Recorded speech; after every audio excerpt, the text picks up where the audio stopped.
Billionaire invited his ex for Christmas to show he moved on, until she arrived holding a baby. Welcome to Secrets Narrated. Before we begin, drop a comment telling us which city you're watching from. We love seeing how far our stories travel. When the story ends, don't forget to rate it from 0 to 10 and share what you felt along the way. And if you enjoy emotional stories filled with twists and hidden truths, make sure to follow Secrets Narrated so you don't miss the next one. Now sit back, relax, and enjoy every detail. Julian Ashford stood at the floor-to-ceiling windows of his Manhattan penthouse, watching snow dust the city below like powdered sugar on dark velvet. At 39, he cut an impressive figure, 6'3" with broad shoulders that filled his charcoal wool sweater perfectly, dark brown hair styled in a precise fade that emphasized his strong jawline, and steel gray eyes that had learned to mask vulnerability behind calculated confidence. 2 years of therapy had taught him to recognize his tells, the way his jaw tightened when he felt exposed, how his fingers drummed against his thigh when anxiety crept in. Tonight, neither was happening. He felt controlled, ready. "Mr. Ashford?" His assistant's voice came through the intercom. "The caterers are confirmed for Christmas Eve, and the invitations have been sent." Julian's reflection stared back at him from the window. A man who had rebuilt himself from the ground up after his world crumbled. The divorce papers were signed exactly 24 months ago. The therapy sessions that followed had been brutal but necessary. His biotech company, Nutrigenesis, had not only survived his personal chaos but thrived, making him one of the youngest billionaires in food biotechnology. He was ready to show everyone, especially her, that Julian Ashford had not just survived. He had conquered. "All of them?" he asked, though he knew the answer. "Yes, sir, including Ms. Moore." The name hung in the air like expensive cologne, present but not overwhelming. Delilah. He'd practiced saying it in therapy until it lost its power to make his chest tighten. Dr. Reeves had called it exposure therapy. Julian called it necessary armor. He turned from the window and walked to his desk where the guest list lay beneath the glow of a brass lamp. 23 names. Business associates, family friends, his sister Caroline with her husband and kids, and at the bottom, written in his own careful script, Delilah Moore. The rational part of his brain, the part that had learned to separate emotion from strategy, knew this dinner was about closure, a mature, civilized way to demonstrate that their shared past no longer held any power over him. The invitation itself was a masterpiece of professional distance. Formal paper, elegant font, no personal message beyond the standard details. But in the quiet of his penthouse, with Manhattan glittering below and Christmas 2 weeks away, Julian allowed himself one moment of complete honesty. This wasn't about closure. This was about winning. His phone buzzed against the mahogany desk. Caroline's name flashed on the screen. "You're really doing this?" His sister's voice carried that particular blend of concern and exasperation that only family could master. "Doing what?" Julian settled into his leather chair, the one that had cost more than most people's cars. Everything in his life now was deliberate, a careful construction of success and stability, inviting Delilah to Christmas dinner like some kind of emotional gladiator match. Julian's jaw tightened, just slightly. "It's a dinner, Caroline, not a battlefield." "Then why do you sound like you're planning a corporate takeover?" "Because that's exactly what this felt like. I'm being mature about this. We were married for 3 years. We have mutual friends. It would be strange not to include her." "Julian." Caroline's voice softened, and he could picture her in her cozy Connecticut kitchen, probably making cookies with flour in her auburn hair. "You don't have to prove anything to anyone, especially not to her." But that's where Caroline was wrong. He had everything to prove. That the man who had fallen apart during their divorce, who had panic attacks in board meetings and couldn't sleep for weeks, no longer existed. That Julian Ashford had evolved into something stronger, more refined, untouchable. "The dinner will be perfect," he said, ending the call before Caroline could argue further. He walked to the bar cart in the corner, crystal decanters filled with whiskey that cost more than most people's monthly rent, and poured himself 2 fingers of 18-year-old Macallan.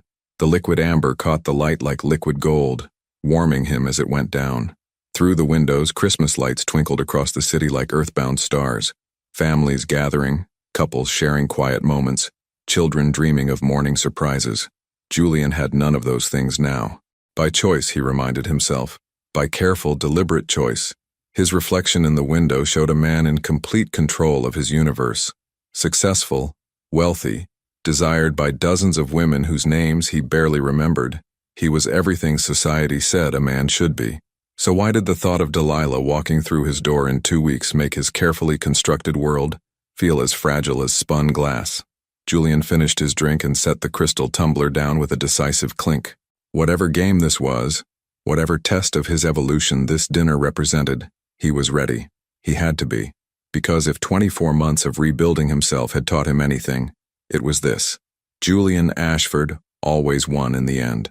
Even when he wasn't entirely sure what winning meant anymore, the city sparkled below him, full of Christmas magic and second chances he no longer believed in. But that was fine. He had something better than magic now. He had control. And in 2 weeks, when Delilah Moore walked into his perfectly orchestrated Christmas dinner, she would see exactly what she had lost.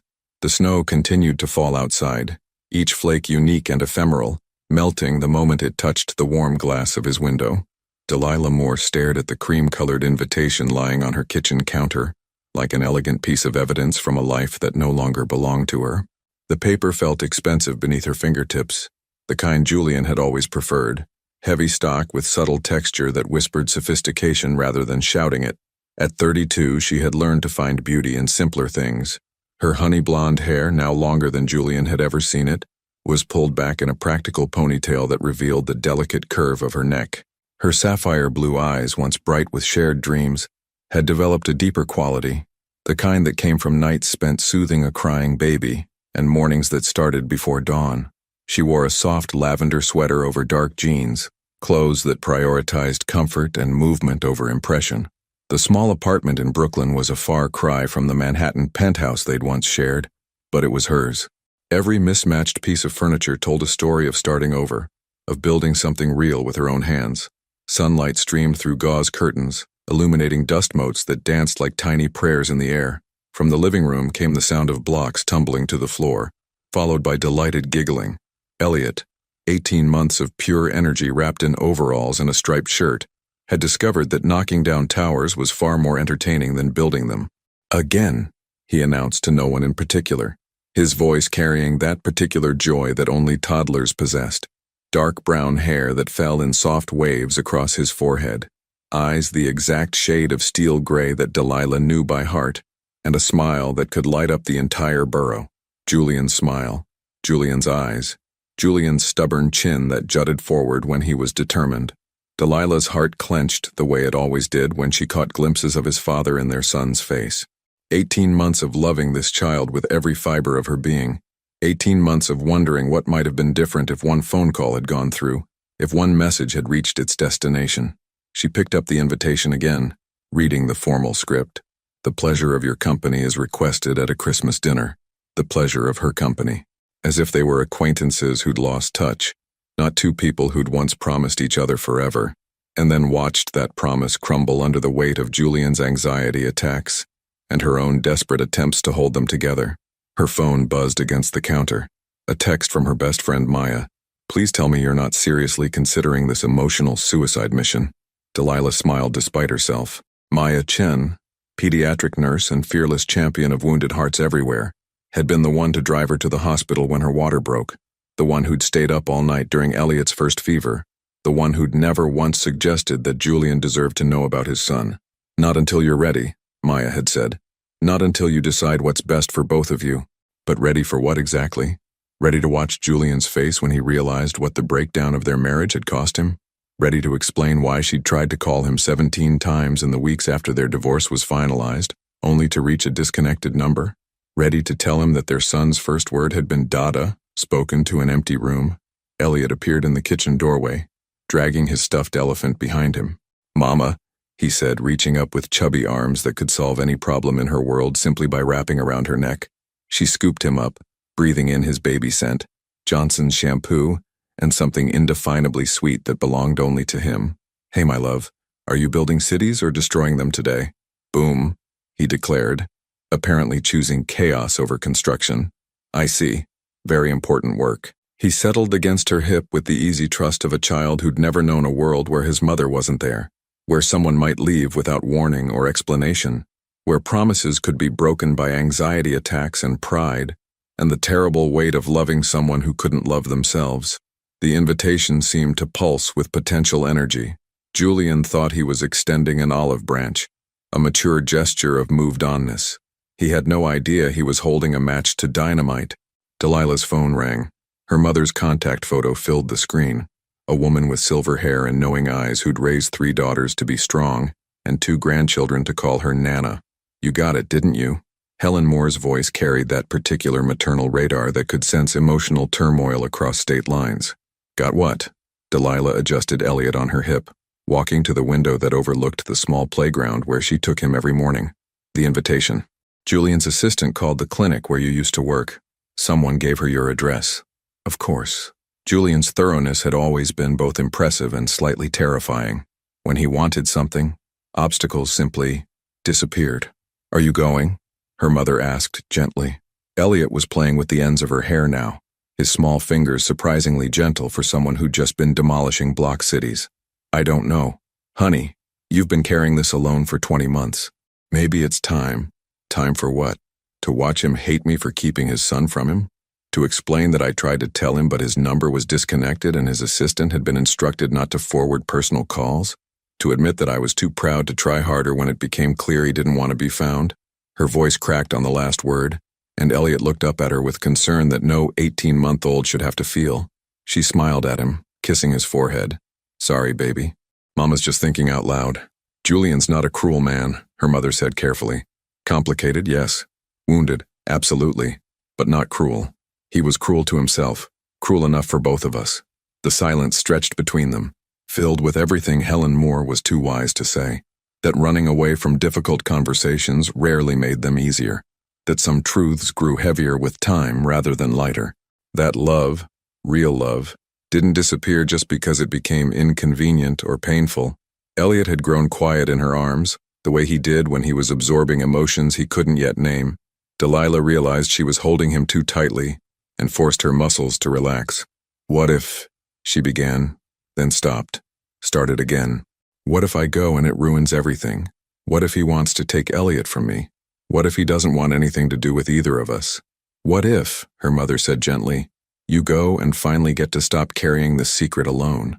After the call ended, Delilah stood in her kitchen holding her son, watching the snow begin to fall outside her window, fat flakes that turned Brooklyn into a winter postcard, covering the rough edges and making everything look possible again.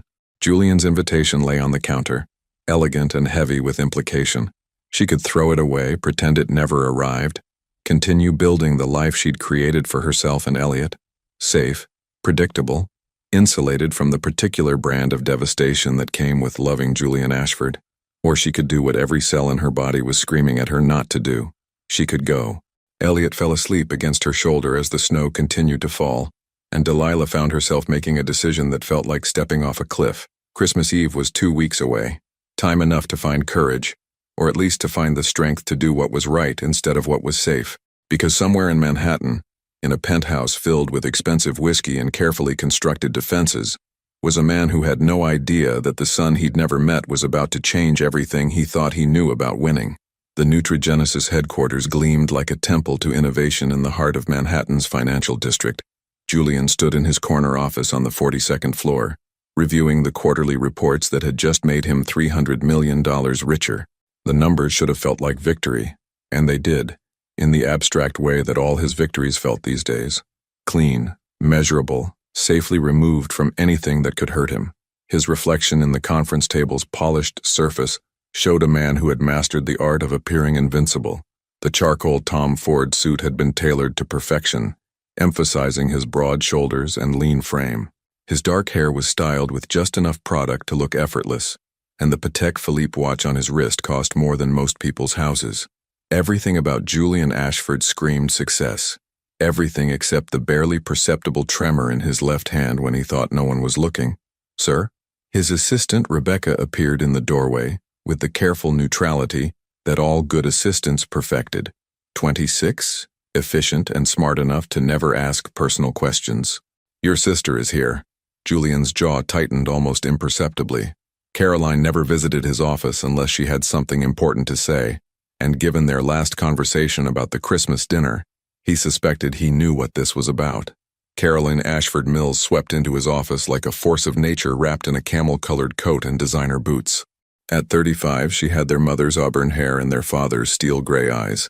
But unlike Julian, she'd never learned to hide her emotions behind corporate armor.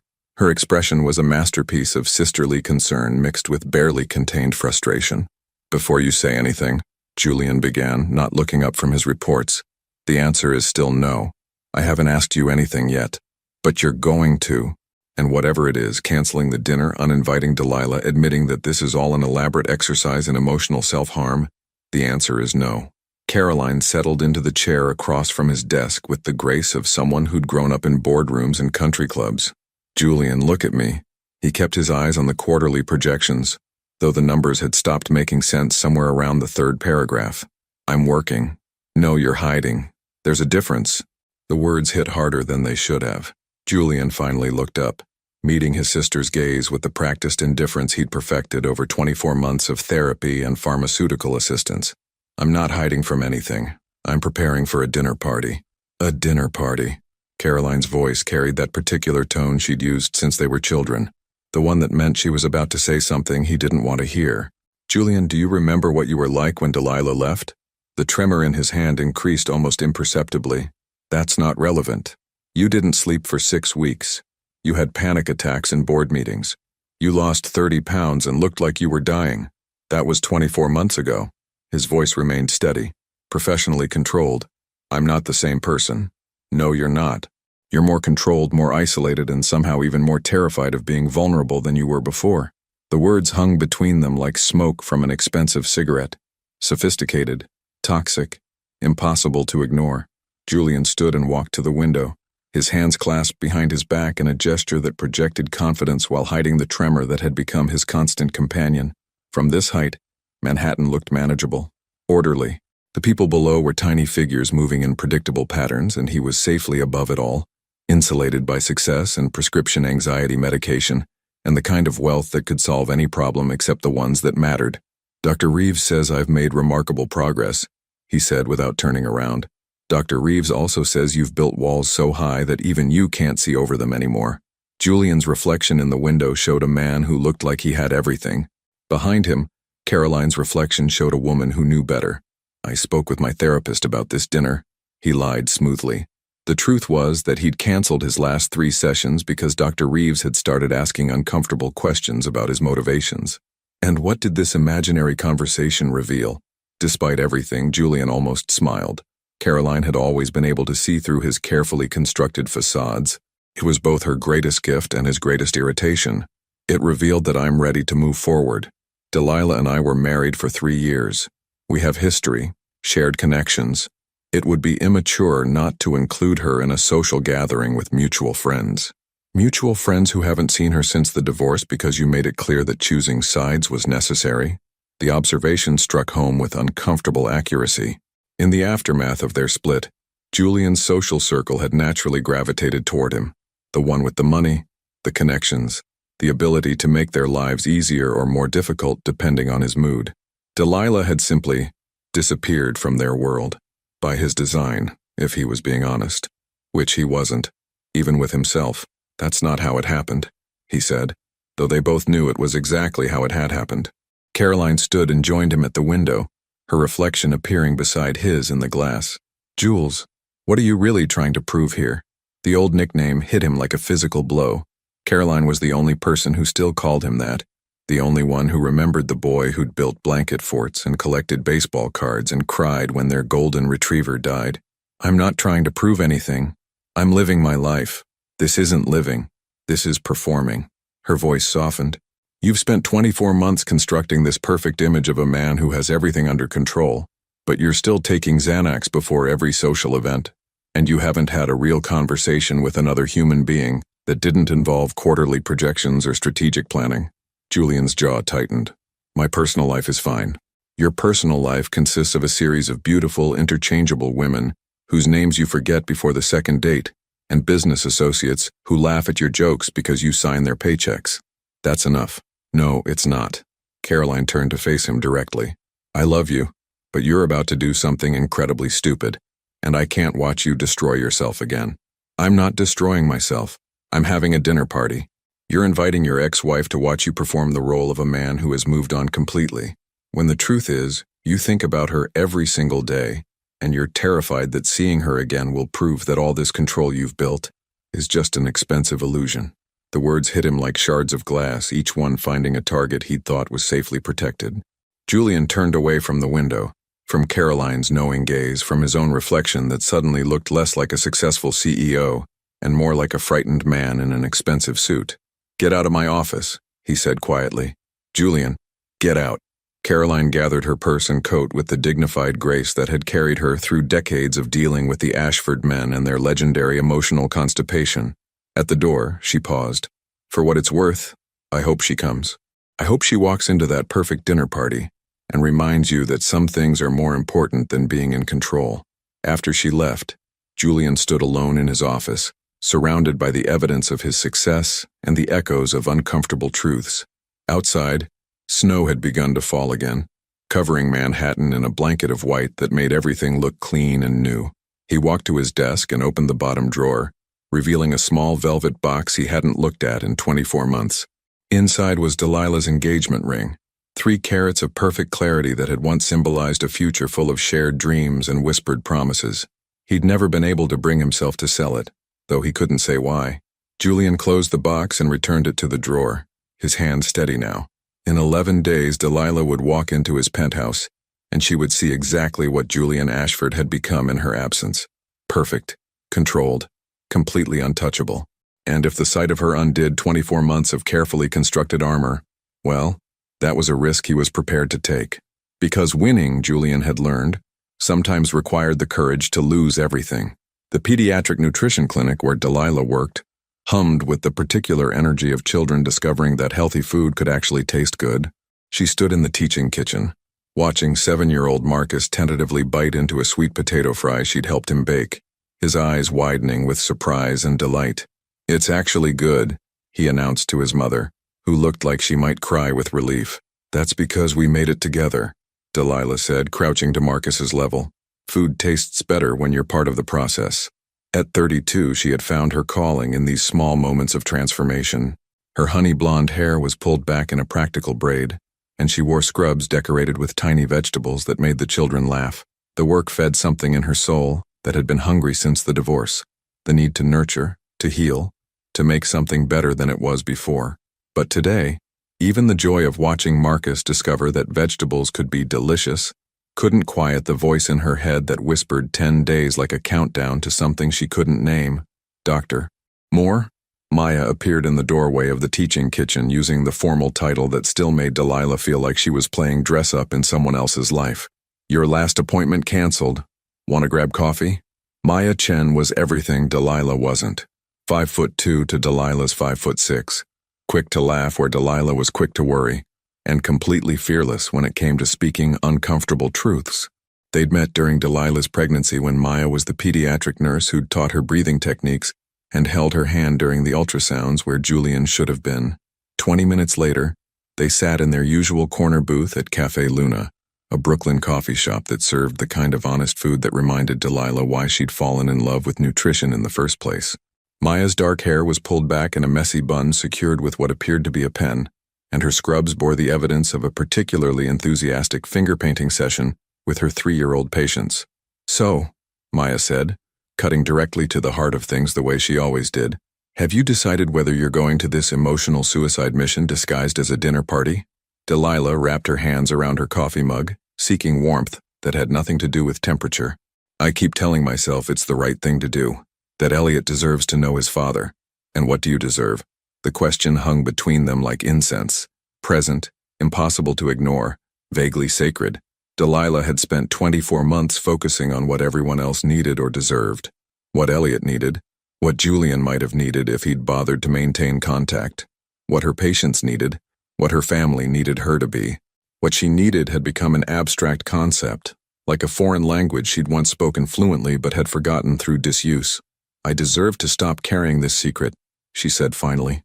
"I'm tired, Maya. I'm tired of wondering what if every time Elliot does something that reminds me of Julian. I'm tired of having imaginary conversations with a man who doesn't even know he has a son." Maya leaned forward, her expression shifting from playful to serious. "Tell me about the last time you tried to contact him." "Really tried." Delilah's chest tightened the way it always did when she thought about those weeks after Elliot was born. The desperation, the frustration, the growing realization that Julian had made himself unreachable in every way that mattered. "It was 3 days after Elliot was born," she began, her voice barely above a whisper. "I was sitting in the hospital room, holding this perfect little boy who had Julian's eyes, and I knew I had to try one more time." She could still remember the weight of her phone in her shaking hands, the way her heart had raced as she dialed the number she'd memorized years ago. The robotic voice that had shattered her last hope. "The number you have dialed is no longer in service." I called his office. The receptionist was polite but firm. "Mr. Ashford had instructed that no personal calls be forwarded. I sent emails to addresses I thought might still work. They all bounced back." Maya's expression had grown progressively darker as the story unfolded. "He cut off every avenue of communication. Not intentionally, maybe, but yes." Delilah stared into her coffee as if it might contain answers to questions she'd stopped asking.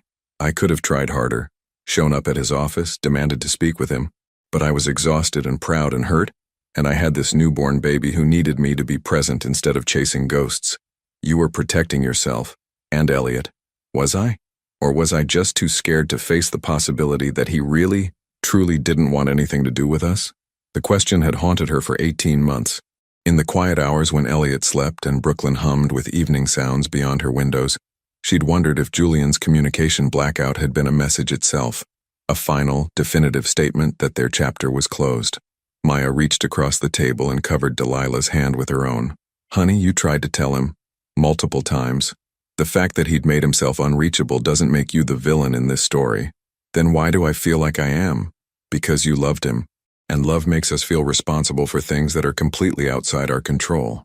The simple truth hit Delilah like a physical blow. She had loved Julian Ashford, with the kind of intensity that rewrote the fundamental structure of her world. When that love couldn't save him from his anxiety, couldn't bridge the gap between his need for control and her need for genuine intimacy, couldn't survive the weight of his perfectionism and her growing exhaustion with being perfect, she'd felt like she'd failed at the most important thing she'd ever attempted. "I used to lie awake at night wondering if there was something I could have said differently," she admitted. "Some way I could have helped him see that being vulnerable wasn't the same as being weak. And now I lie awake wondering if Elliot will grow up thinking his father didn't want him, when the truth is his father never knew he existed." Maya was quiet for a long moment, processing the complexity of a situation that had no easy answers. Around them, the cafe buzzed with the comfortable sounds of afternoon conversations and the espresso machine's gentle hiss. "So you're going to go?" Maya said finally. It wasn't a question. "I'm going to go. And you're going to tell him about Elliot." Delilah's hands tightened around her mug. "I'm going to try. If I can find the courage. If the right moment presents itself. If I don't lose my nerve completely. What if he's angry that you didn't try harder to reach him? Then I'll deal with his anger. What if he wants to be part of Elliot's life? Then I'll figure out how to co-parent with a man I used to be married to. What if seeing him again makes you remember why you loved him in the first place?" The question hung in the air like smoke, impossible to wave away. Delilah had spent 24 months convincing herself that what she'd felt for Julian was a young woman's infatuation with wealth and sophistication, that the man she'd married was a carefully constructed illusion that had cracked under pressure, revealing someone she didn't recognize underneath. But that wasn't entirely true, and they both knew it. "Then I'll remember why I left," she said quietly. "And I'll remember that some people are only capable of loving from a distance." Maya squeezed her hand. "For what it's worth, I think you're brave as hell. I think I'm terrified as hell. Sometimes those are the same thing." Later, as Delilah walked through Brooklyn's snow-dusted streets toward home, she thought about courage and terror, and the strange alchemy that sometimes transformed one into the other. In 9 days, she would put on her best dress, arrange childcare for Elliot, and walk back into Julian Ashford's world. She would carry with her 18 months of secret motherhood, 24 months of unanswered questions, and the weight of a love that had never quite figured out how to die, and maybe, if she was very brave and very lucky, she would finally get to stop carrying that weight alone. 1 week before Christmas Eve, Manhattan transformed into a glittering wonderland of possibility and pretense. Julian stood in his penthouse kitchen at 6 in the morning, watching the city wake up through floor-to-ceiling windows, while his Italian espresso machine hummed its expensive song. The snow had been falling steadily for 3 days, turning Central Park into a postcard and his carefully ordered world into something that felt dangerously close to magic. He wore charcoal gray pajama pants and a white t-shirt that revealed the results of 24 months of religious gym attendance. Broad shoulders, defined arms, a chest that spoke of discipline rather than vanity. His dark hair was disheveled from sleep, making him look younger, more vulnerable than the man who commanded boardrooms and billion-dollar deals. But his hands were steady this morning. No tremor, no need for the small white pill that usually accompanied his coffee ritual. For the first time in months, Julian felt completely in control. The feeling should have been reassuring. Instead, it terrified him. His phone buzzed against the marble countertop. A text from his event coordinator. Final headcount needed by tomorrow. Catering requires 24-hour notice for menu adjustments. 23 confirmed guests. 22 who would witness his carefully orchestrated demonstration of evolution and success. And one who held the power to unravel everything he'd spent 24 months building. Julian scrolled through his contacts until he found Dr. Reeves's number. His thumb hovered over the call button for 30 seconds before he set the phone down without dialing. Some conversations were better avoided, especially when they might involve uncomfortable questions about motivation and emotional readiness. Instead, he opened his laptop and reviewed the seating arrangements he'd spent an embarrassing amount of time perfecting. Delilah would be seated across from him, where he could watch her face when she saw what he'd become. Close enough for conversation, far enough to maintain the illusion of casual indifference. Everything was perfect. Everything was under control. So why did he feel like he was standing on the edge of a cliff waiting for someone to push him? Across the city in Brooklyn, Delilah stood in her small bathroom at the same hour, staring at her reflection in a mirror that had seen better days. She'd been awake since 4, unable to silence the voice in her head that whispered an endless loop of what-ifs and worst-case scenarios. Her honey blonde hair fell in waves around her shoulders, still damp from the shower she'd hoped would wash away her anxiety. Her sapphire blue eyes showed the strain of a week spent alternating between determination and terror, and her usually steady hands shook slightly as she applied mascara with the precision of someone who couldn't afford to let anything be less than perfect. From down the hall came the sound of Elliot's morning babbling, a mix of actual words and the delighted nonsense that 18-month-olds use to narrate their discoveries. Today he'd discovered that his stuffed elephant could fly from his crib to the floor with spectacular results. "Mama, Effant," he called, his voice carrying the particular urgency that meant either something wonderful or something terrible had happened.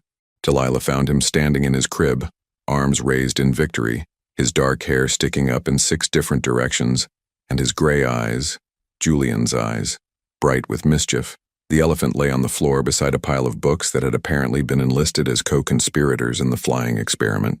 "I see someone's been busy," she said, lifting him into her arms and breathing in his baby scent. "Did you and Elephant have a good flight?" "Fly," Elliot agreed enthusiastically, then spotted something even more interesting across the room. "Book." They settled into the rocking chair by the window, Elliot on her lap with his favorite picture book about farm animals. This was their morning ritual. Quiet time before the day began, before the world demanded decisions and courage she wasn't sure she possessed. "Moo," Elliot said seriously, pointing to the cow on page 3. "That's right. Very good cow sound." He looked up at her with the focused attention that always surprised her. Children were so present, so completely engaged with whatever was directly in front of them. They didn't waste energy worrying about conversations that might happen, or relationships that might change, or fathers who might reject them. "Mama sad?" he asked, his small hand patting her cheek with the gentle concern that made her heart ache. "Not sad, baby. Just thinking.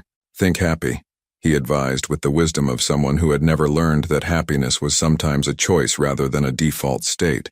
Delilah kissed his forehead, marveling at how someone so small could carry such enormous power to heal the wounded places in her heart.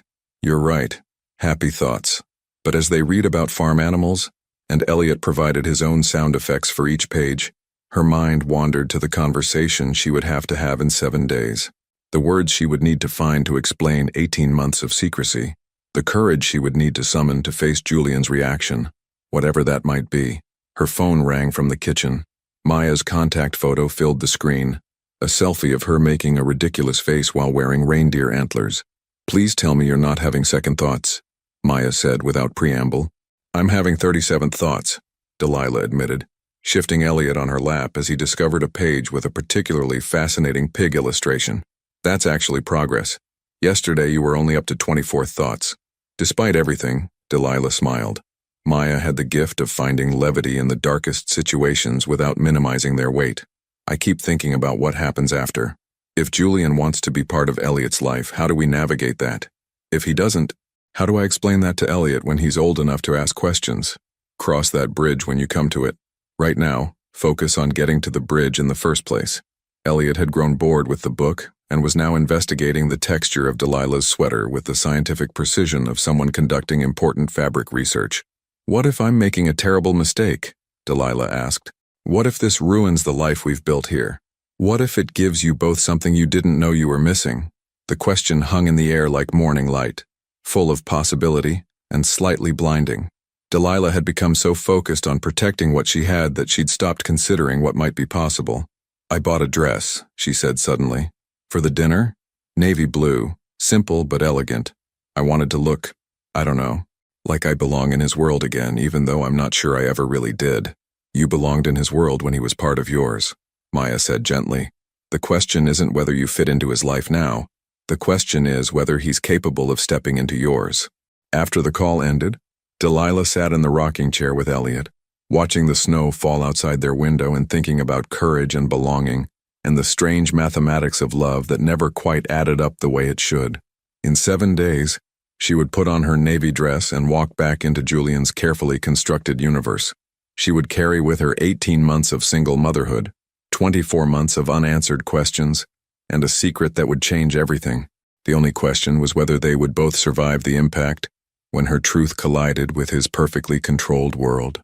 That evening, Julian stood in his walk-in closet, selecting the suit he would wear to his own performance.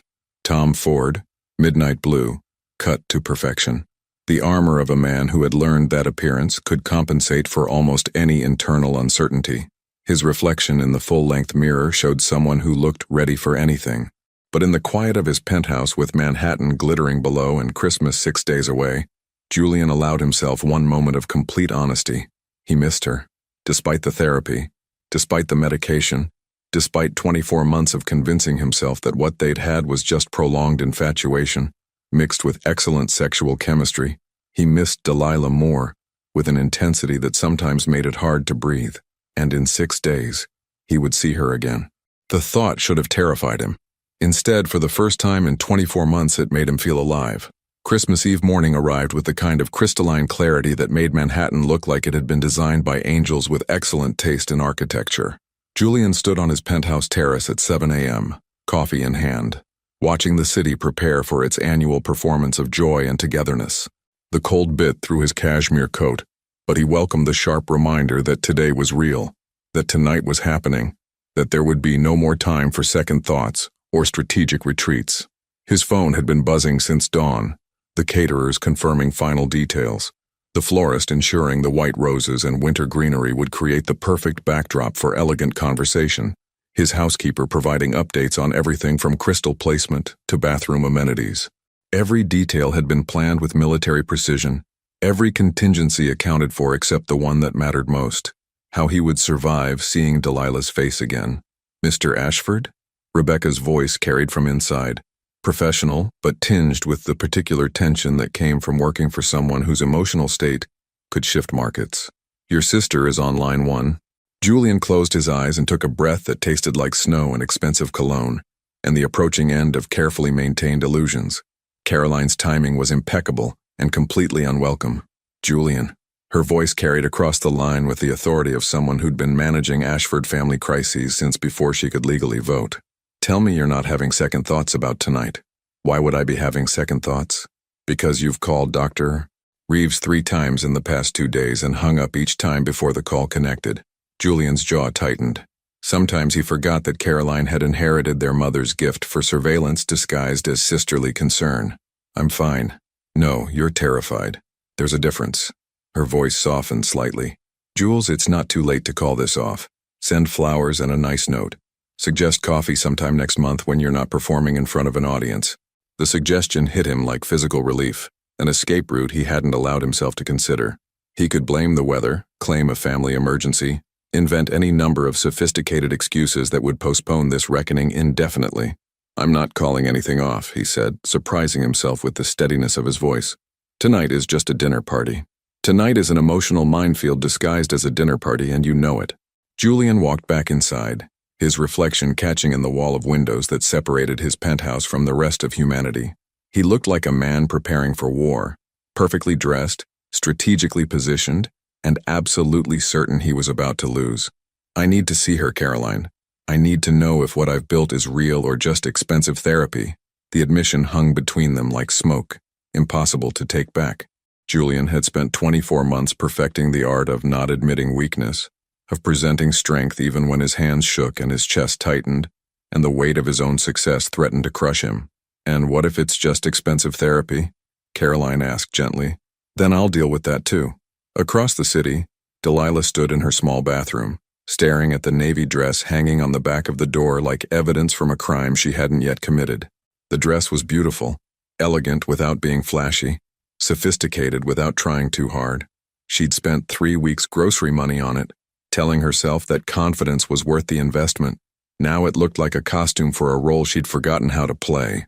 "Mama pretty," Elliot announced from his position on the bathroom floor, where he was conducting a serious investigation into whether his toy truck could successfully navigate the space between the toilet and the bathtub. "Thank you, baby," she said, though she felt anything but pretty. She felt like a woman preparing to detonate her own life and hoping everyone survived the explosion. Her phone buzzed with a text from Maya. "Last chance to text me if you need an emergency escape plan. I have 3 different fake medical emergencies prepared, ranging from food poisoning to appendicitis." Delilah almost smiled. Maya's dedication to friendship included contingency planning that would make military strategists weep with admiration. But running away wasn't an option anymore. She'd spent 18 months carrying this secret, and it had grown too heavy for one person to bear alone. She picked up Elliot and carried him to the living room, where his babysitter, Mrs. Chen from downstairs, was already setting up an impressive array of Christmas cookies and holiday movies designed to keep an 18-month-old entertained until well past his normal bedtime. "You have my number," Delilah said for the 3rd time, checking her purse to make sure she had everything she might need for whatever tonight would become. "And Maya's number, and the pediatrician's number, and, child, breathe, Mrs. Chen's voice carried the particular authority of someone who'd raised 4 children and countless grandchildren. "This baby will be fine. You go do whatever it is you need to do." What she needed to do was walk back into Julian's world and tell him that the life he'd carefully reconstructed was built on incomplete information. What she needed to do was look him in the eyes and say the words that would change everything for both of them. What she needed to do was find the courage to survive whatever came next. Elliot seemed to sense her emotional state with the intuitive radar that small children possessed. He wrapped his arms around her neck and pressed his face against her cheek in the kind of hug that could heal almost anything. "Love, Mama," he said seriously. "Love you too, my brave boy." She held him for a long moment, memorizing the weight of him in her arms, the baby scent that was already beginning to fade as he grew into a little boy, the complete trust in his gray eyes, Julian's eyes, that she was determined to protect no matter what happened tonight. By 5 p.m., Julian's penthouse had been transformed into something that belonged in a magazine spread about how successful people celebrated Christmas. White roses and winter greenery created elegant centerpieces. Crystal glasses caught the light from the chandelier like captured stars, and the scent of expensive candles mixed with the aroma of food that cost more per plate than most people spent on an entire meal. Julian stood in his bedroom, adjusting the midnight blue Tom Ford suit that fit him like armor designed by angels. His dark hair was styled to perfection, his face showed no trace of the sleepless nights that had preceded this moment, and his hands were completely steady. He looked like a man who had everything under control. In the mirror, he practiced the expression he would wear when Delilah arrived. Politely interested, vaguely pleased, completely unaffected by her presence. The expression of a man who had moved on so completely that seeing his ex-wife was merely a pleasant footnote to an evening of sophisticated conversation. His phone buzzed. A text from an unknown number. "This is Delilah. I wanted to confirm I'll be there tonight. Thank you for the invitation." Julian stared at the message for 30 seconds, his carefully practiced expression cracking just slightly around the edges. She'd gotten a new phone number. Of course she had. The woman who would walk into his penthouse tonight was not the same person who'd left 24 months ago. He typed and deleted 3 different responses before settling on, "Looking forward to seeing you." The words felt like lies and absolute truth simultaneously. At 6 p.m., the first guests began arriving. Colleagues from Nutrigenesis, friends from the country club, Caroline and her husband bearing expensive wine and matching expressions of barely concealed worry. The penthouse filled with the sounds of elegant conversation and sophisticated laughter, the kind of gathering that Julian had perfected over 24 months of proving he could build a life without emotional complexity. By 7 p.m., 22 guests had arrived, eaten canapes, admired the view, and settled into the rhythm of an evening that would be memorable for all the wrong reasons. By 7:15, Julian was checking his watch and wondering if Delilah had changed her mind. By 7:30, he was alternating between relief and disappointment, unsure which emotion was winning. At 7:37 p.m., the doorbell rang. Julian excused himself from a conversation about biotech patents and market projections, his heart rate increasing in a way that no amount of therapy or medication had been able to prevent. He walked to the front door with the measured pace of a man who was completely prepared for whatever waited on the other side. He was not prepared. When he opened the door, Delilah stood in the hallway like a vision from a life he'd convinced himself was better off forgotten. The navy dress fit her perfectly, elegant and understated, her honey blonde hair falling in soft waves around her shoulders. Her sapphire blue eyes met his with a mixture of determination and vulnerability that hit him like a physical blow. But it was what she carried in her arms that stopped his world completely. A baby, 18 months old, with dark hair that fell in soft waves and eyes the exact shade of steel gray that Julian saw in the mirror every morning.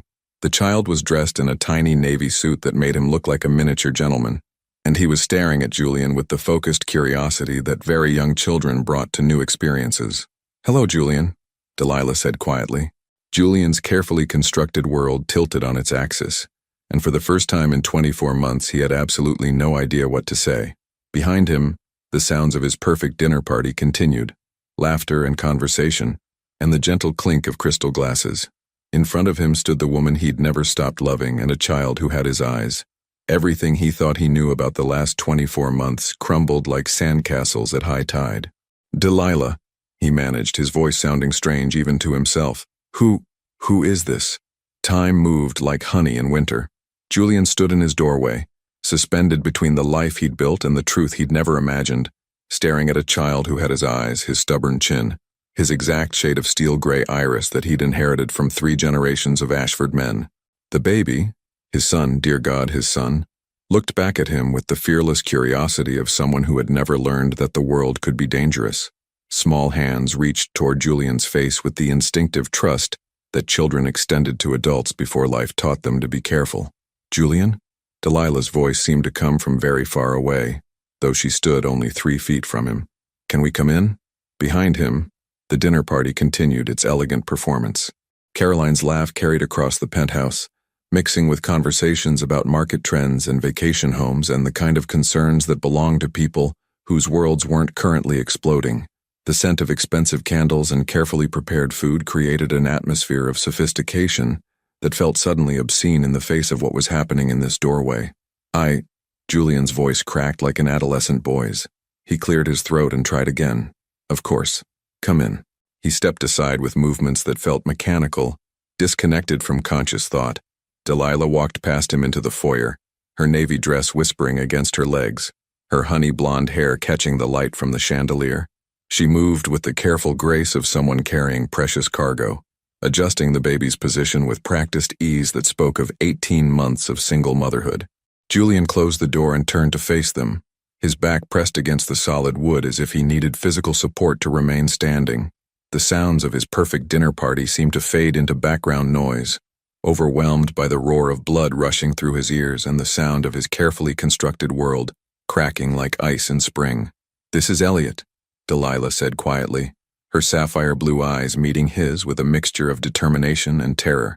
"He's 18 months old." The math hit Julian like a physical blow. 18 months. Their divorce had been finalized 24 months ago, but they'd been separated for months before that, living in the same house but existing in different universes of hurt and miscommunication, and the slow erosion of everything they'd once promised each other. "Elliot," Julian repeated, the name feeling foreign on his tongue. A name he'd never helped choose. never whispered in the dark hours of early parenthood, never used to comfort or praise or express the kind of love that made people rearrange their entire lives around someone else's needs. The baby, Elliot, had grown interested in the crystal chandelier above them, pointing at it with a chubby finger, while making soft sounds of wonder. "Lights," he said clearly, turning to Delilah for confirmation that he'd correctly identified something beautiful. "Yes, baby. Pretty lights." Julian felt something break inside his chest. A clean snap like a bone under pressure, followed by pain so sharp and comprehensive that he wondered if it was possible to die from having your heart stop and start again in the space of a single breath. "He's mine," Julian said. Not a question. The evidence was written in every line of Elliot's face, every gesture that reminded Julian of his own childhood photographs. "Yes, you were pregnant when you left. I found out 3 weeks after the divorce papers were signed." Delilah's voice remained steady, but Julian could see the tension in her shoulders, the careful way she held herself as if expecting attack. "I tried to call you. Your phone was disconnected. Your office wouldn't put through personal calls. I sent emails. I changed everything." The admission escaped before Julian could stop it.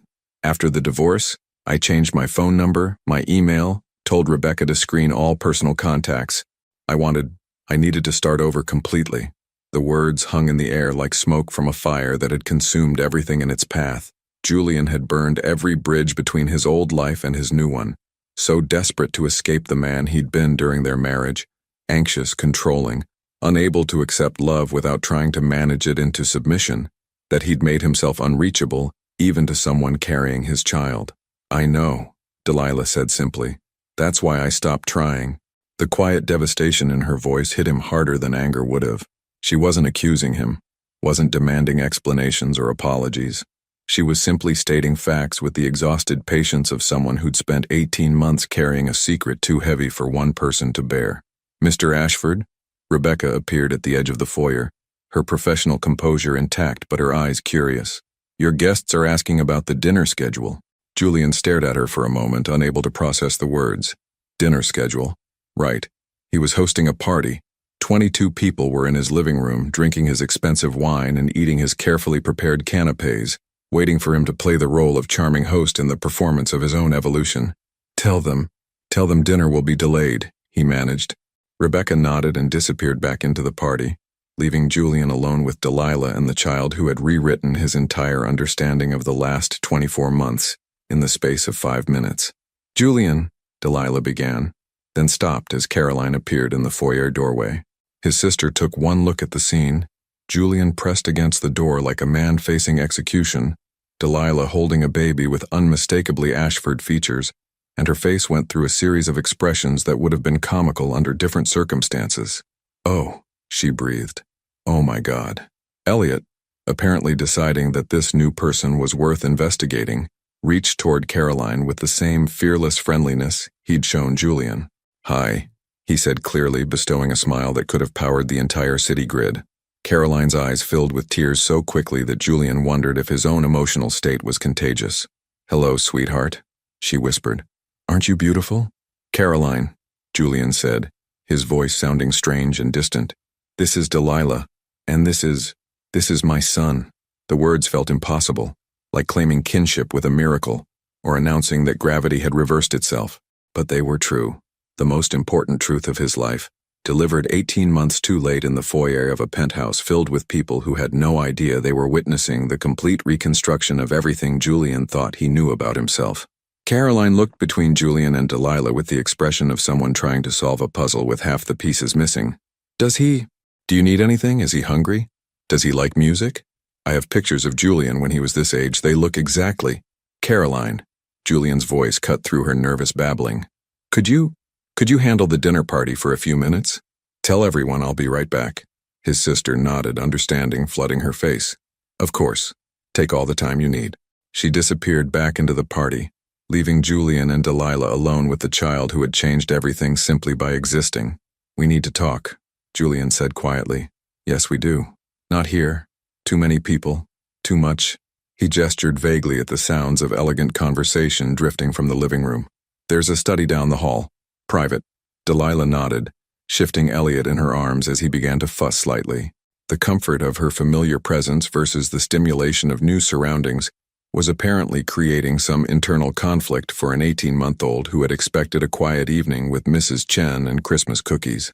Julian led them down a hallway lined with abstract art that had cost more than most people's annual salaries, toward a room he'd designed as a sanctuary from the world. Floor-to-ceiling bookshelves, a fireplace that projected warmth without actual flames, leather furniture that invited both conversation and contemplation. As they walked, Elliot twisted in Delilah's arms to look back at Julian, studying him with the intense focus that very young children brought to important discoveries. Then, without warning, he reached toward Julian with both arms in the universal gesture that meant pick me up.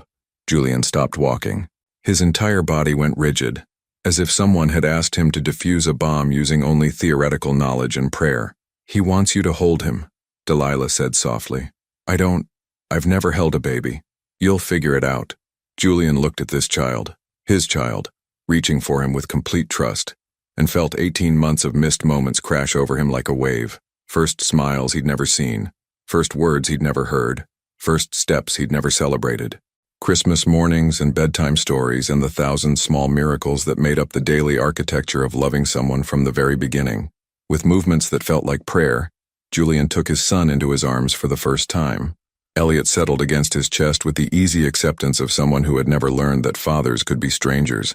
He smelled like baby shampoo and something indefinably sweet, and his weight was both negligible and world-changing. "Hi," Julian whispered, the word barely audible. "Dada?" Elliot said conversationally, as if he'd been waiting 18 months to use the word properly. Julian's careful composure finally shattered completely, and for the first time since he was a child, he began to cry. Julian's study had been designed as a refuge from the world, leather-bound books that spoke of intellectual sophistication, a fireplace that provided warmth without chaos, furniture arranged to encourage both solitude and intimate conversation. Now it felt like a confessional, heavy with the weight of 18 months of truth finally spoken.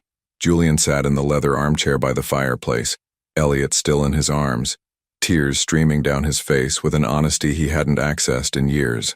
The baby seemed fascinated by this display of emotion, reaching up with small fingers to touch Julian's wet cheeks with the gentle curiosity of someone discovering that adults could be as vulnerable as children. Delilah had taken the chair across from him, her navy dress a stark contrast against the rich burgundy leather. Her sapphire blue eyes were bright with unshed tears, but her posture remained carefully controlled. A woman who had learned to be strong when strength was the only option available.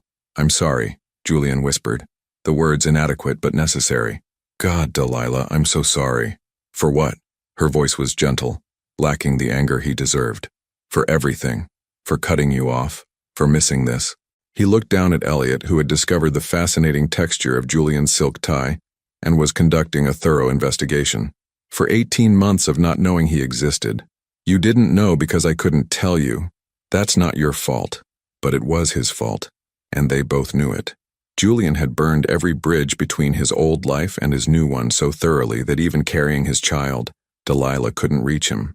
He'd been so desperate to escape the man he'd been during their marriage, anxious, controlling, incapable of accepting love without trying to manage it into something safer, that he'd made himself unreachable to everyone, including the people who might have needed him most. "Tell me about him," Julian said quietly. "Tell me everything." Delilah's expression softened, the careful control giving way to the kind of maternal pride that could illuminate entire rooms. "He walked at 11 months. His first word was book, which shouldn't surprise you since I read to him every night. He loves music, any kind, but especially piano. He's fearless about new foods, but completely terrified of the vacuum cleaner." Julian listened to 18 months of his son's life condensed into precious details, each revelation hitting him like a small miracle he'd missed. First words, first steps, preferences and fears, and the daily discoveries that made up the architecture of early childhood. Does he ask about me?" The question hung in the air like incense, sacred and slightly suffocating. Delilah was quiet for a long moment, considering how to navigate truth without inflicting unnecessary damage. "He's 18 months old, Julian. He doesn't ask about anything beyond his immediate world, but sometimes when we're reading books with fathers in them, or when he sees other children with their dads at the playground," she paused, choosing her words carefully, "I tell him his daddy loves him very much but lives far away. The simple fiction hit Julian harder than elaborate explanations would have. His son had a narrative about him. Incomplete, protective, designed to shield an 18-month-old from the complexity of adult failure and missed connections. Far away, Julian repeated. It was easier than explaining something I didn't understand myself. Elliot had grown quiet in Julian's arms, the combination of new surroundings and emotional energy apparently triggering the drowsiness that overtook toddlers without warning. His head settled against Julian's chest with the trusting weight of someone who had never learned that safety could be temporary. "He's tired," Delilah said. "It's past his bedtime, and this is a lot of stimulation for someone so small." Julian looked down at his sleeping son, his son, God help him, his actual son, and felt something fundamental shift in his chest. The carefully controlled world he'd built over 24 months suddenly seemed not just incomplete, but actively hostile to everything that mattered. "I don't know how to do this," he admitted. "I don't know how to be a father. Nobody knows how to be a parent. You learn by doing it, day by day, mistake by mistake. But I've missed so much already. 18 months of learning, of being there, his voice cracked, of being the person he needed me to be." Delilah leaned forward slightly, her expression softening with something that looked dangerously close to compassion. "Julian, you can't parent backwards. You can only start from where you are. Where I am is 18 months behind and completely unprepared for any of this. Where you are is holding your son for the first time and trying to figure out how to move forward. That's exactly where you need to be." The simplicity of the statement hit him like revelation. Julian had spent 24 months perfecting the art of strategic planning, of anticipating every possible outcome and preparing elegant solutions for complex problems. But fatherhood wasn't a business challenge or a therapeutic goal. It was presence day by day, moment by moment, with no guarantee of success and no instruction manual for the specific combination of joy and terror that came with loving someone more than your own life. "What happens now?" he asked. "I don't know." Delilah's honesty was both frightening and oddly comforting. "I came here tonight to tell you the truth, not because I had a plan for what comes after. Do you want me to be part of his life?" The question had been burning in Julian's chest since the moment he'd seen Elliot's face, but he was terrified of the answer. What if 18 months of single motherhood had convinced Delilah that their son was better off without the complication of a father who'd proven he could disappear when life became difficult? "That depends," she said carefully. "On what? On whether you want to be part of his life or whether you want to control how you're part of his life. There's a difference." The observation cut to the heart of everything that had gone wrong between them during their marriage. Julian's need to manage love instead of simply accepting it, to create systems and structures that could contain the beautiful chaos of human connection. "I want to be his father," Julian said quietly. "I want to learn how to be the person he deserves. That means showing up even when it's inconvenient. It means putting his needs before your comfort.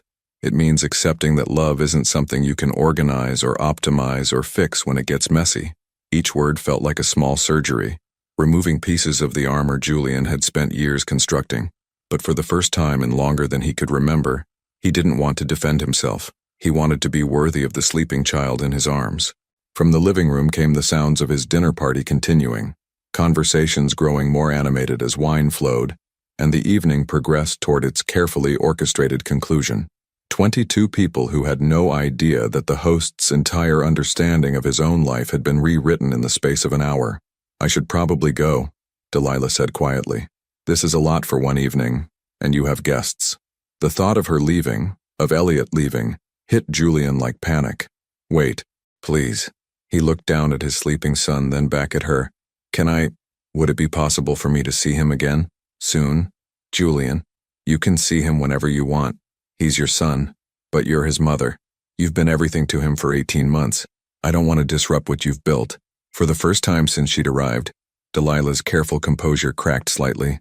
"What I've built is a life where he's safe and loved and has everything he needs. But what I haven't been able to give him is a father. If you want to be that person, really want to be that person, not just the idea of it, then we'll figure out how to make it work." Julian stood carefully, Elliot still sleeping against his chest, and walked to the window that overlooked Central Park. The snow had stopped falling, leaving the city wrapped in pristine white that made everything look possible again. "I want to be that person," he said. "I want to learn how to love him the way he deserves to be loved." "Then we start tomorrow," Delilah said simply.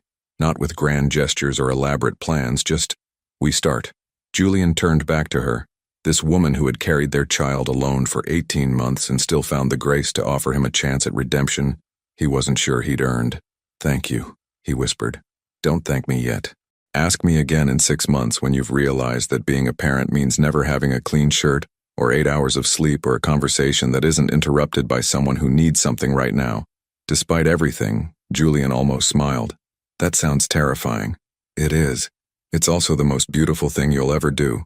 As if summoned by the conversation about him, Elliot stirred in Julian's arms, opening steel gray eyes that were exactly like looking into a mirror of his own childhood. He looked around the unfamiliar room with sleepy confusion before his gaze settled on Julian's face. Dada, he said again, the word carrying no weight beyond simple recognition. Julian's chest tightened with love so fierce it felt like drowning and breathing for the first time simultaneously. Yes, he whispered. Dada's here. And for the first time in 24 months, Julian Ashford felt like he might actually know what winning looked like. Julian stood outside his study door for 30 seconds, gathering the fragments of the man he'd been an hour ago and trying to reassemble them into something that could face a room full of people who knew nothing about the seismic shift that had just occurred in his life. Delilah had left through the private elevator, Elliot sleeping peacefully against her shoulder, but the weight of holding his son still lingered in Julian's arms like phantom sensation. His reflection in the hallway mirror showed a man who looked exactly the same as before. Midnight blue Tom Ford suit perfectly tailored, dark hair still styled to precision, steel gray eyes clear and focused. But Julian could see what the mirror couldn't capture, the fundamental rewiring that had taken place in his chest. The way 18 months of missed fatherhood had settled into his bones like knowledge he'd always carried but never accessed. The sounds of his dinner party drifted through the penthouse. Sophisticated laughter, the gentle clink of crystal, conversations about market projections and vacation homes, and the comfortable concerns of people whose biggest crisis was choosing between winter in Aspen or spring in Tuscany. Julian had been one of those people 2 hours ago. Now their worries felt like they belonged to a different species. He straightened his tie, checked his cuffs, and walked back into his own life like an actor returning to a play where all the other performers had continued their scenes without him. Julian, Richard Pemberton, senior partner at the law firm that handled Nutrigenesis contracts, approached with a crystal tumbler of 18-year-old scotch and the bonhomie of someone who'd been sampling the host's excellent liquor. There you are. We were beginning to think you'd abandoned us for more interesting company. More interesting company. Julian thought of Elliot's small fingers investigating the texture of his tie, the way his son had said Dada, with the casual certainty of someone who'd been waiting 18 months to use the word properly. Apologies, Julian said, his voice sounding normal despite the fact that everything inside him had been rearranged. Unexpected business matter. On Christmas Eve? That's dedication to the Empire. Richard raised his glass in a mock toast. Though I suppose money never sleeps even during the holidays. Julian accepted the observation with the practiced smile of someone who'd spent years perfecting the art of surface-level conversation, but the words felt like they belonged to a different language now. Money never sleeps. Empire building. The vocabulary of his old life, suddenly as foreign as Sanskrit.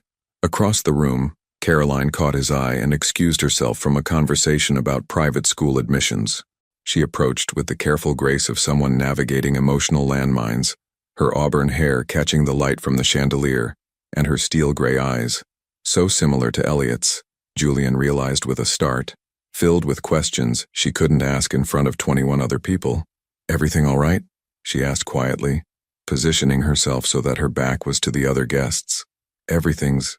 Julian paused, searching for words that could encompass the complete reconstruction of his understanding of himself. Everything's different.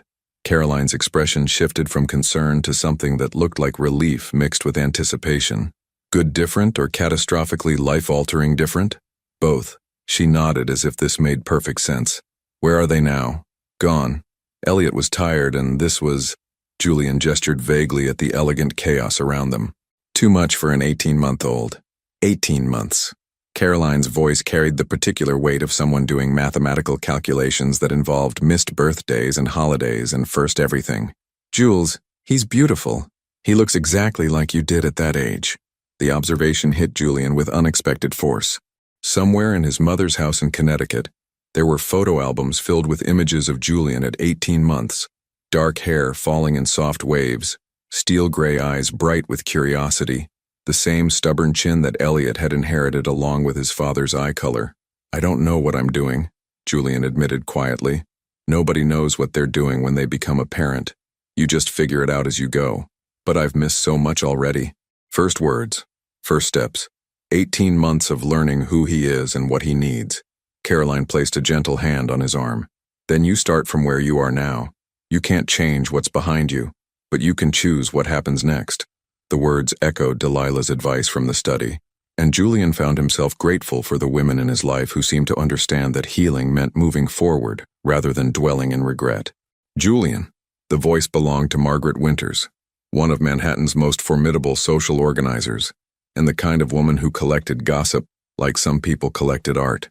She approached with the predatory smile of someone who'd sensed a story worth telling. "You disappeared for quite a while. I hope everything's all right." "Everything's perfect," Julian said, surprised to discover that the words felt true despite being incomplete. "Just some family business." "Family business on Christmas Eve? How mysterious?" Margaret's eyes glittered with curiosity. "I thought I saw someone leaving through the private elevator earlier. A young woman with a child. Very pretty, though she looked familiar somehow." Julian felt Caroline tense beside him, ready to deflect or distract if necessary. But for the first time in years, Julian didn't feel the need to manage other people's perceptions or construct elaborate explanations to protect his privacy. "That was Delilah," he said simply. "My ex-wife." Margaret's eyebrows rose with the particular delight of someone who'd just been handed premium gossip. "How modern of you, maintaining friendly relations with former spouses. Though I must say the child was adorable. Those eyes, so distinctive." "Yes," Julian said, meeting Margaret's gaze directly. "He has the Ashford eyes." The statement hung in the air like expensive perfume. Present, unmistakable, impossible to ignore. Margaret's expression shifted from curiosity to calculation, to the dawning realization that she'd stumbled onto something much more significant than a friendly post-divorce dinner invitation. "Oh," she breathed. "Oh my." Around them, conversations continued their elegant flow, but Julian could sense the subtle shift in attention that occurred when social hierarchies were suddenly rearranged by new information. He was no longer just Julian Ashford, successful CEO and eligible bachelor. He was Julian Ashford, father, with all the complexity and vulnerability that parenthood implied. "If you'll excuse me," Julian said politely, "I should check on dinner." He walked toward the kitchen with measured steps, leaving Margaret to process her discovery and Caroline to manage whatever social aftermath might follow. But for the first time since his divorce, Julian found that he didn't particularly care what other people thought about his personal life. In the kitchen, the catering staff moved with professional efficiency, putting finishing touches on a meal designed to impress rather than nourish. Beef Wellington that cost more per serving than most people spent on groceries in a week. Wine that had been aging in French cellars while Elliot was learning to walk. Food that belonged to the performance of success rather than the reality of connection. Julian's phone buzzed with a text from an unknown number. Delilah's new phone, he realized. Elliot fell asleep in the car. "Thank you for tonight. We'll talk tomorrow." He stared at the message for a long moment, then typed back, "Thank you for giving me the chance to meet him. Sleep well." 3 dots appeared, then disappeared, then appeared again. Finally, he asked for Dada when I put him in his crib. I told him Dada was thinking about him too. Julian's chest tightened with emotions he didn't have names for. Love and loss and the strange alchemy of grief mixed with joy that came with discovering you'd been a father for 18 months without knowing it. "Tell him Dada loves him," he typed back. "I will." Julian returned his phone to his pocket and walked back into his dinner party, where 21 people continued their elegant performance of sophisticated conversation. But now he moved among them like an anthropologist, studying a culture he'd once belonged to, but no longer quite understood. The man who had planned this evening, determined to prove his evolution and success to an ex-wife who no longer held any power over his carefully constructed world, felt like a stranger now. That man had been performing strength while drowning in isolation. That man had confused control with healing and believed that winning meant never having to be vulnerable. This man, the one who'd held his son for the first time and felt 18 months of missed love crash over him like a wave, understood that real strength meant showing up, even when you had no idea what you were doing. Real healing meant accepting that some gifts came disguised as chaos, and real winning meant being brave enough to lose everything you thought you wanted in order to find everything you actually needed. "Ladies and gentlemen," Julian said, his voice carrying across the penthouse with new authority, "if I could have your attention for a moment." Conversations paused, crystal glasses stilled, and 21 faces turned toward him with the polite expectation of a toast or announcement that would fit comfortably within the evening's elegant parameters. "I want to thank you all for being here tonight," Julian began, "for celebrating Christmas Eve with me, for your friendship and support over the past few years. But I also want to share something with you." Caroline's eyes widened slightly, but she nodded encouragingly. "Tonight I learned that I'm a father. I have an 18-month-old son named Elliot, and he's the most beautiful thing I've ever seen." Julian's voice remained steady, though his hands had begun to shake with the particular tremor that came not from anxiety, but from joy so fierce it felt like electricity. "I've missed the first 18 months of his life, but I intend to be present for everything that comes next." The silence that followed was profound, not uncomfortable but sacred, the kind of quiet that surrounded moments when someone's carefully constructed world cracked open to reveal something real underneath. Then Caroline began to applaud, and gradually the rest of the room joined her until Julian's penthouse filled with the sound of 21 people celebrating a transformation they didn't fully understand, but recognized as significant. Julian stood in the center of his perfect dinner party, surrounded by people congratulating him on a development that had destroyed every assumption he'd held about his own life, and for the first time in years, he felt completely, authentically, himself. The man he'd been building since his divorce was impressive but incomplete. The man he was becoming, father, partner, someone brave enough to love without controlling the outcome, felt like coming home to a version of himself he'd never known existed.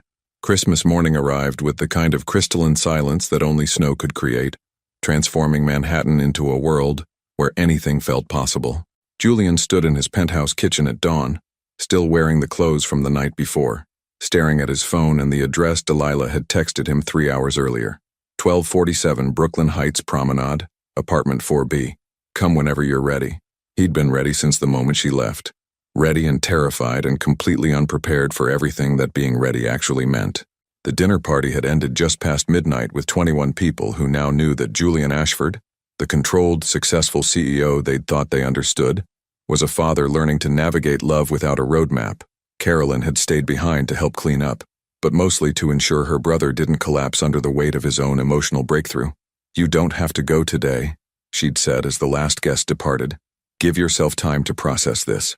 But Julian had spent 18 months not being present for his son.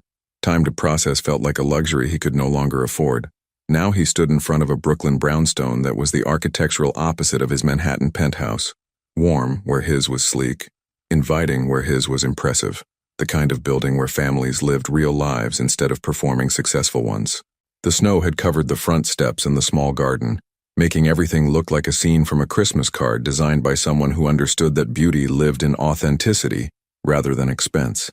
He climbed the steps with the measured pace of someone approaching either salvation or his own emotional destruction, still unsure which was more likely. At the 4th-floor landing, he paused outside apartment 4B, listening to the sounds that leaked through the door. Delilah's voice reading something aloud, Elliot's delighted laughter, the particular domestic symphony that belonged to a morning when love was the primary agenda. Julian knocked softly, 3 gentle taps that felt like prayer.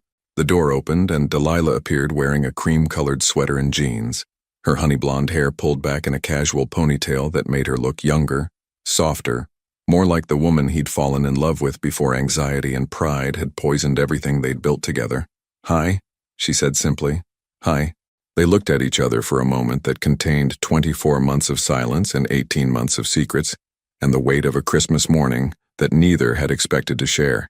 Behind Delilah, Julian could hear Elliot's voice. "Mama, book, more," and the sound of his son's existence hit him like physical relief. "Come in," Delilah said, stepping aside. Julian entered an apartment that was everything his penthouse wasn't. Small but not cramped, decorated with thoughtful touches rather than expensive statements, filled with the evidence of actual life being lived. Children's books stacked on surfaces, a high chair positioned near a kitchen table that bore the honorable scars of daily use, photographs that captured moments rather than poses. And in the living room, sitting on a soft rug surrounded by picture books and wooden blocks, was Elliot. He wore red pajamas decorated with tiny Christmas trees, his dark hair sticking up in the particular chaos that belonged to toddlers who'd recently woken up. And when he saw Julian, his face lit up with recognition that hit his father like lightning. "Dada!" Elliot announced, dropping the book he'd been examining and crawling toward Julian with the determined efficiency of someone who had important business to conduct. Julian knelt on the rug, and Elliot climbed into his arms with the casual trust of someone who'd spent exactly 0 time questioning whether fathers could be counted on to catch their children. The weight of his son settled against his chest like missing piece of himself he'd never known was absent. "Merry Christmas, buddy," Julian whispered. "Kiss, miss," Elliot repeated seriously, then pointed toward the small Christmas tree in the corner.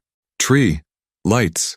It was a modest tree, nothing like the professionally decorated 12-footer in Julian's penthouse, but it was perfect in the way that things chosen with love rather than money always were. Handmade ornaments hung alongside store-bought ones, and presents wrapped in paper that had been selected for joy rather than sophistication sat beneath branches that had been decorated by someone who understood that Christmas belonged to children. "He's been awake since 5, Delilah said, settling onto the couch with a cup of coffee that smelled like comfort rather than Italian perfection. "Too excited about the presents to sleep anymore." "Presents," Elliot agreed enthusiastically, then looked at Julian with the focused attention of someone explaining something very important. "Santa." Julian's chest tightened as he realized that this was Elliot's second Christmas, and he'd missed the first one entirely. Missed the wonder of watching someone discover the magic of Christmas morning. Missed the opportunity to be the person who made that magic happen. "Should we open them?" Julian asked, looking to Delilah for guidance in the parenting etiquette he'd never learned. She nodded, and for the next hour Julian experienced Christmas through the eyes of someone who found wrapping paper as exciting as the gifts it contained. Elliot approached each present with scientific curiosity, examining the paper and ribbons before tearing into them with delighted efficiency. There were books and wooden toys and clothes that had been chosen for comfort rather than fashion. Simple gifts that spoke of thoughtful attention to an 18-month-old's developmental needs rather than expensive gestures designed to impress adults. "I brought something too," Julian said, when the official presents had been exhausted. He pulled a small wrapped box from his coat pocket, something he'd picked up from his penthouse before driving to Brooklyn, a decision made on instinct rather than strategy. Inside was a pocket watch that had belonged to Julian's grandfather, then his father, then him. 3 generations of Ashford men who'd carried time in their vest pockets and promises in their hearts. It was far too sophisticated for an 18-month-old, but it was the only heirloom Julian owned that felt worthy of passing down. "For when he's older," Julian explained to Delilah, "so he knows he belongs to something larger than just the moment he's living in." Delilah's eyes filled with tears so quickly that Julian wondered if he'd made a mistake, chosen something too heavy with implication for a relationship they were still learning how to navigate. "It's beautiful," she whispered. "Are you sure? I've never been sure of anything more important in my life." Elliot, meanwhile, had discovered that the empty wrapping paper boxes made excellent drums and was conducting a percussion concert with wooden blocks as drumsticks. The apartment filled with the chaotic music of a toddler who understood that joy was meant to be expressed at maximum volume. Julian watched his son create beautiful noise from simple materials and felt something inside him unlock completely. This was what he'd been missing. Not just the milestones and memories, but the daily proof that love could be loud and messy, and completely unconcerned with anyone's definition of perfect. "Delilah," he said quietly, under cover of Elliot's enthusiastic drumming. "Yes? I want to do this right. Not just today, not just when it's convenient, but all of it. The middle of the night fevers and the terrible twos and the first day of school and everything that comes with being present for someone else's entire life." She studied his face with the careful attention of someone who'd learned to distinguish between promises and performance. "That's a long-term commitment, Julian. It means showing up even when it's hard, even when he's not cute and cooperative, even when being a parent interferes with everything else you think you want. I know. It means accepting that you can't control how much he loves you or when he needs you or what kind of person he grows up to be. It means loving him exactly as he is, instead of trying to shape him into what you think he should become." Each word felt like a small surgery, removing pieces of the armor Julian had worn for so long he'd forgotten what it felt like to move without it. But for the first time in years, he didn't want protection from vulnerability. He wanted to be worthy of it. "I know that too," he said, "and I want it anyway. All of it." Elliot had grown bored with his percussion concert, and was now investigating a picture book about farm animals, providing sound effects for each page with the dedication of someone who took his artistic responsibilities seriously. "Moo," he said seriously, pointing to a cow. "Very good," Delilah praised. "What sound does the pig make?" "Oink." Julian watched this interaction, mother and son sharing the kind of simple intimacy that built the foundation of entire lives, and felt the last of his resistance to love without guarantees dissolve completely. "There's something else I want," he said quietly. Delilah looked at him with patient attention, the kind that belonged to someone who'd learned to listen for subtext and genuine intention. "I want the chance to love you again, not the way I did before, when I was trying to manage my feelings instead of experiencing them, but the way you deserve to be loved. Present, patient, without needing to control the outcome." The words hung in the air like incense, sacred and slightly overwhelming. Julian had spent 24 months perfecting the art of emotional self-protection, and now he was offering to dismantle every defense he'd built in favor of the terrifying possibility that some things were worth risking everything to protect. Delilah was quiet for a long time, watching Elliot turn pages and narrate his own story about farm animals, who apparently all lived in the same barnyard and had complex social relationships. "Julian," she said finally, "I loved the man I married. But I couldn't save him from himself, and I couldn't build a life with someone who was afraid to be human in front of me. I'm not afraid anymore." "What changed?" Julian looked at Elliot, who had abandoned his book in favor of climbing onto the couch between them, settling against Delilah with the casual ownership of someone who'd never doubted that mothers were the safest place in any universe. "Him," Julian said simply, "realizing that I'd rather be terrified and present than safe and alone. Understanding that love isn't something you earn through perfect behavior. It's something you receive through showing up, day after day exactly as you are." Delilah reached over and touched his hand. Just briefly, just enough to test whether the current between them was still live after 24 months of careful separation. It was. "We'll have to take this slowly," she said, "for all of us, but especially for him. He doesn't understand complicated adult relationships, and I won't let him become collateral damage if we can't figure out how to love each other better than we did before." "Slowly," Julian agreed, "day by day, moment by moment, until we know who we are when we're brave enough to be completely honest with each other." Elliot had grown sleepy against Delilah's side, the excitement of Christmas morning beginning to give way to the drowsiness that overtook toddlers without warning. But before he fell asleep, he looked at Julian with steel-gray eyes that held no judgment, no expectation beyond the simple request to be loved exactly as he was. "Dada stay?" he asked with the devastating honesty that only children could manage. Julian felt 18 months of missed moments and 24 months of careful emotional control crumble completely, replaced by love so fierce it felt like drowning and learning to breathe simultaneously. "Yes," he whispered, "Dada's going to stay." And for the first time since he was a child himself, Julian Ashford understood what coming home actually felt like. 18 months later, Julian Ashford stood in the kitchen of the Brooklyn Heights townhouse they'd bought 6 months ago, attempting to negotiate with a 3-year-old who had very strong opinions about the structural integrity of his pancake breakfast. Elliot sat in his booster seat, dark hair still messy from sleep, steel-gray eyes focused with scientific precision on the task of determining whether pancakes tasted better when eaten in precise squares or chaotic, syrup-soaked chunks. "Dada, look," Elliot announced, holding up a piece of pancake that had been systematically deconstructed into its component parts.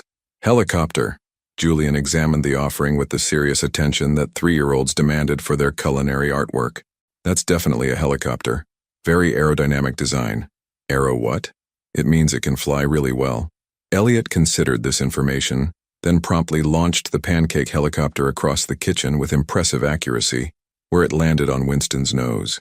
Winston, the golden retriever they'd adopted 3 months ago, accepted this development with the patient resignation of a dog who'd learned that living with small humans meant occasionally wearing breakfast as an accessory. "Elliot James Ashford," Delilah's voice carried from the doorway, rich with the particular blend of exasperation and amusement that belonged to mothers everywhere. "What have we discussed about using food as projectiles? That Winston doesn't mind?" Elliot offered hopefully. Julian watched his wife, still a word that made his chest tighten with gratitude, enter their kitchen wearing paint-splattered jeans and one of his old Columbia t-shirts, Her honey blonde hair pulled back in a messy bun that had been styled by someone with more important things to do than perfect hairstyles.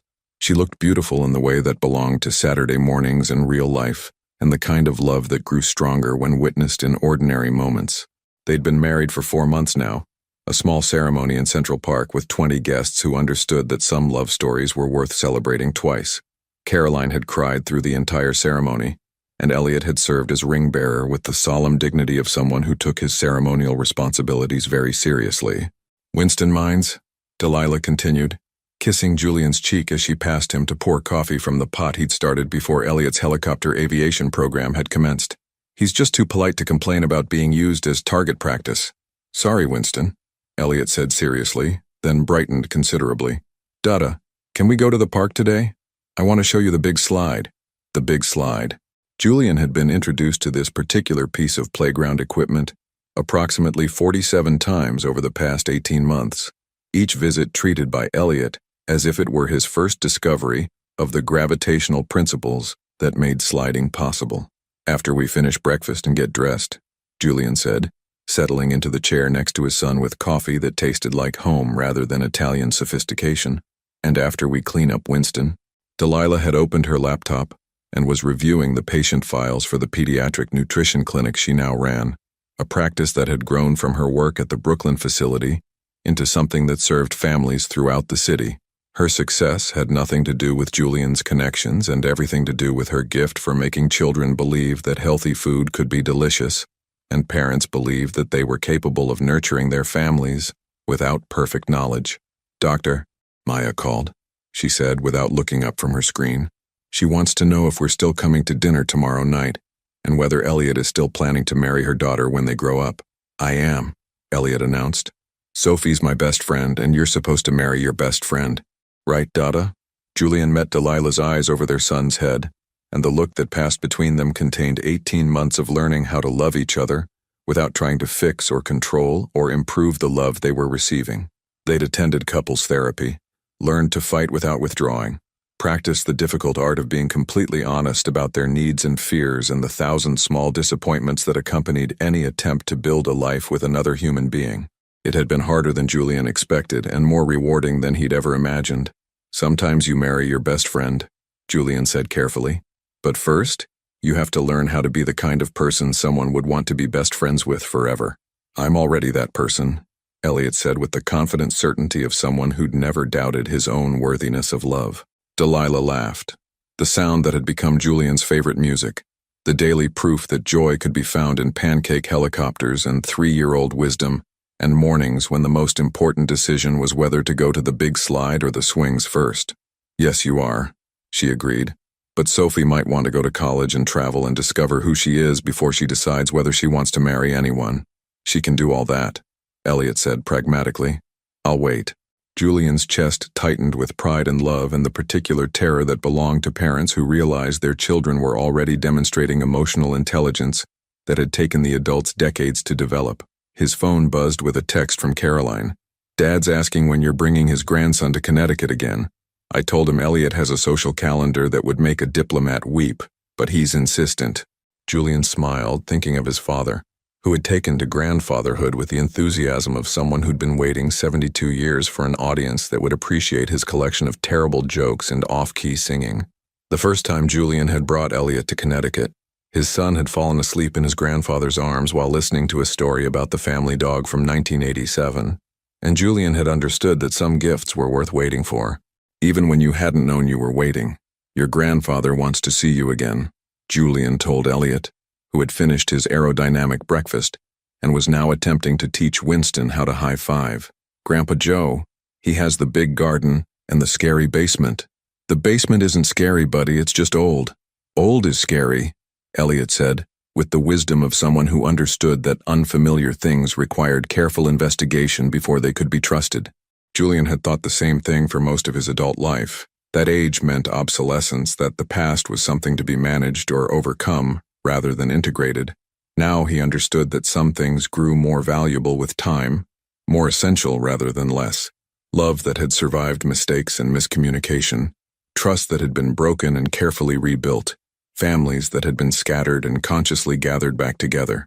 Delilah closed her laptop and joined them at the table, stealing a piece of Julian's toast with the casual intimacy of someone who'd earned the right to share food and space and the comfortable silence that belonged to people who no longer needed to perform their happiness for each other. "I have a patient this afternoon," she said, 3-year-old who's decided that vegetables are fundamentally evil, and her parents are conspirators in a plot to poison her with nutrients. "Sounds familiar," Julian said, glancing at Elliot, who was now sharing his remaining pancake with Winston in a display of interspecies cooperation. "Different kind of challenge. This one involves a child who's smart enough to argue about antioxidants." Julian watched his wife discuss her work with the passion that belonged to people who'd found their purpose in making other people's lives better, and felt the same surge of admiration that had first drawn him to her 8 years ago. But now it was tempered with the deeper appreciation that came from watching someone choose to love you, even after they'd seen you at your worst. "I was thinking," Delilah said casually, "about something Dr. Reeves mentioned in our session last week." Julian's attention sharpened. They'd continued couples therapy even after they'd remarried, understanding that some skills required ongoing practice rather than one-time mastery. About what? About how growth isn't something you complete. It's something you choose every day in small ways that matter more than grand gestures. The observation hit Julian with the force of truth that had been lived rather than simply understood intellectually. 18 months of learning to be Elliot's father had taught him that love was indeed a daily choice. To be present when he was tired, patient when he was frustrated, honest about his own limitations while still showing up consistently for someone who depended on him completely.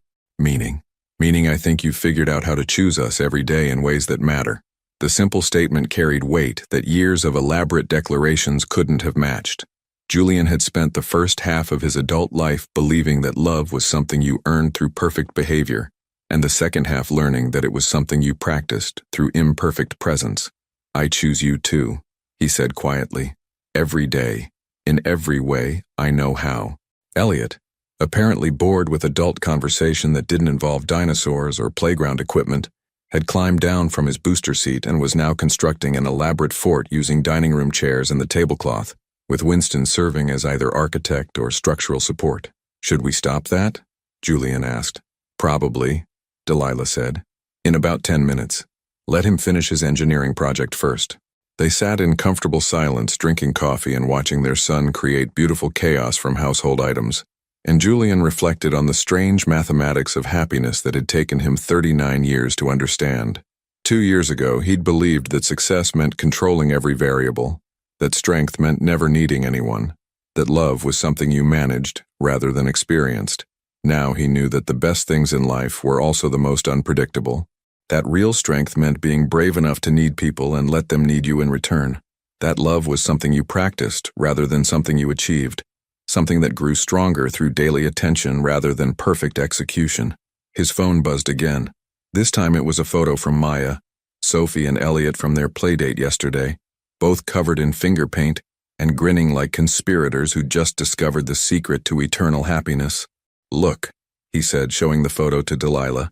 She smiled with the particular warmth that belonged to mothers watching their children discover friendship. "They're going to be trouble together. The best kind of trouble." Elliot emerged from his fort construction project and climbed into Julian's lap with the casual ownership of someone who'd never doubted that fathers were meant to be climbed on, leaned against, and used as jungle gyms when more traditional entertainment wasn't available. "Dada," he said seriously, "I love you bigger than the whole sky." It was a phrase he'd learned from a book Delilah read to him every night, the story of a parent's love that was bigger than any measurement system children could imagine. But hearing it applied to his own worth in his son's universe hit Julian with the force of grace he'd never expected to receive. "I love you bigger than the whole sky too, buddy." "Even bigger than that?" "Even bigger than that." Elliot considered this mathematical impossibility with the focused attention of someone who took matters of love very seriously. "Bigger than space? Bigger than space. Bigger than infinity? Especially bigger than infinity." Satisfied with this cosmic accounting of affection, Elliot settled against Julian's chest with the trusting weight of someone who'd never learned that love could be conditional or temporary or anything other than the fundamental organizing principle of the universe. Julian looked across the table at Delilah, who was watching this exchange with eyes bright with tears that belonged to someone who understood that some moments were too precious for anything other than complete presence. He thought about the man he'd been 2 Christmases ago, controlled, isolated, performing success while slowly drowning in his own emotional armor. That man had been impressive, but incomplete. That man had confused winning with never needing anyone, strength with never showing weakness, love with never being vulnerable. This man, father, husband, someone brave enough to choose love every day even when it meant giving up the illusion of control, had learned that real winning meant being worthy of someone else's complete trust. That real strength meant showing up even when you had no idea what you were doing. That real love meant accepting the terrifying gift of someone else's heart and proving yourself worthy of that gift through consistent presence rather than perfect performance. Outside their kitchen window, Brooklyn Heights bustled with the particular energy of Saturday mornings. Families heading to parks, couples sharing coffee, children discovering that the world was full of wonders worth exploring. Julian had once lived above all of that, literally and figuratively, observing life from the safety of distance. Now he was part of it, participant rather than observer, connected rather than protected, present rather than perfect. "Ready for the park, buddy?" he asked Elliot. "Ready." As they gathered coats and shoes and the various supplies that 3-year-olds required for successful expeditions to playground equipment they'd visited hundreds of times before, Julian's phone rang. "Doctor." Reeves's number flashed on the screen. "Julian?" His therapist's voice carried across the line with professional warmth. "I hope I'm not interrupting anything important. Just getting ready to take my son to the park," Julian said, surprised by how easily the words came, how natural it felt to identify himself first and foremost as Elliot's father. "I wanted to follow up on something from our last session.